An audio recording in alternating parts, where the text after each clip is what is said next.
नमस्कार विद्यार्थी मित्रांनो. तर विद्यार्थी मित्रांनो, आज आपण अतिशय सोप्या टॉपिक वरती आणि तुमचा वेळ वाचवणारा टॉपिक वरती चर्चा करणार आहोत. तर काय दिलंय बघा विद्यार्थी मित्रांनो, मागील व्हिडिओमध्ये आपण काय बघितलं होतं, तर दिलेली संख्या होती, जी तुम्हाला जी काय संख्या दिली होती त्यानंतर येणारी ठराविक क्रमांकाची विषम संख्या शोधायची होती. आता ह्या उदाहरणामध्ये आपल्याला काय दिले, दिलेली संख्या विषम संख्या दिली आणि विचारली काय, तुम्हाला समसंख्या विचारली. तर ह्या उदाहरणामध्ये काय करायचंय, तर दिलेली संख्या जशी आहे तशीच लिहून घ्यायची.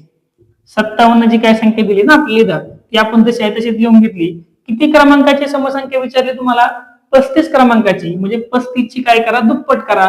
ती किती तुमची 70 येईल आणि त्यामधून एक काय करा, वजा करा. म्हणजे काय झालं विद्यार्थी मित्रांनो, 57 अधिक 70 मधून एक गेल्या किती राहतील, 69 राहतील. मग 7 आणि 9 ची बेरीज केली तर किती तुमची 16. हातचा आला 1, 6 आणि 1 7 आणि 7 आणि 5 किती होतील 12. म्हणजे तुमची 57 नंतर येणारी 35वी समसंख्या म्हणजे 35 नंबरचा इव्हन नंबर जो काय असेल तो कुठला असणार आहे, तुमचा 126 असणार आहे.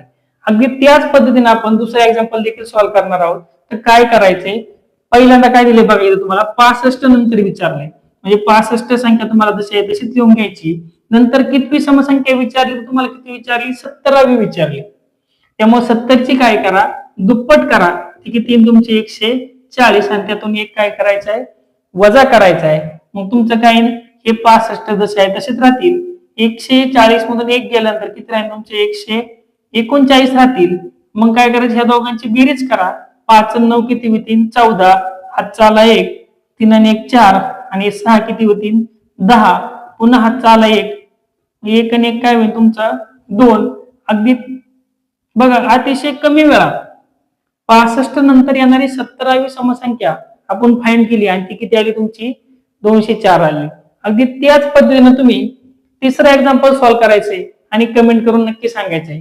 व्हिडिओ आवडल्यास चॅनलला लाईक करा, शेअर करा आणि सबस्क्राईब करा. धन्यवाद.